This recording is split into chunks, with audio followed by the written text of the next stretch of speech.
President Cueto. So, this upfront cost, then you remove the flying costs of migrants to wherever they want to go, the housing them. You heard Tom Homan say that, giving them food, clothes, as well as paying health care. Does it balance out in the long run? How much money have we spent to defend someone else's borders? That's what we need to really ask ourselves. Is it worth spending money to defend our own borders? And at the end, it's going to take a group effort at the same time. There's local sheriff departments that have been very vocal about assisting and helping a lot of these individuals and helping so they can detain them and use their detention facilities. So, I mean, if they're going to have to help out some as well, and I know it costs money, but maybe what some of these local sheriffs are asking for to house the individuals isn't really what they need either. I've heard it up in excess of $300 a day that some of the local sheriffs have been asking to detain and house some of these illegal aliens that are getting arrested. Maybe it doesn't take $300, but at the end of the day, we need to ask ourselves that question. How much money is too much to defend our freedoms, to defend the future of America, and how much have we already spent to defend someone else's borders? So, as you know, certain Democrat leaders are vowing to resist Trump's agenda, especially when it comes to deportations. For example, California Governor Gavin Newsom reportedly considering ways to help illegal migrants before President-elect Trump gets into office. What do you think about that? It's frustrating because they're not asking to help, migrants. They're asking to help illegal migrants. So what they're actually doing, and it shouldn't be anything to do with a political party. The drug cartels, the human smugglers have lined their pockets with tons of money under the last 4 years.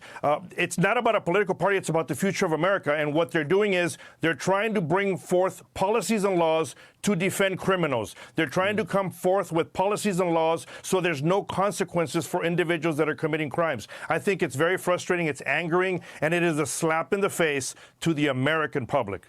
And we're starting to see some of these crimes in very public ways. Oregon's Attorney General creating a bilingual sanctuary toolkit in anticipation of Trump and Homan's likely crackdown on illegal immigration. The toolkit includes questions such as, how do I prepare myself and my family for encounters with ICE or federal immigration authorities? And is there a place I can call to report ICE or other federal immigration authorities active in my community right now? I mean, it's working against what the nation wants, right?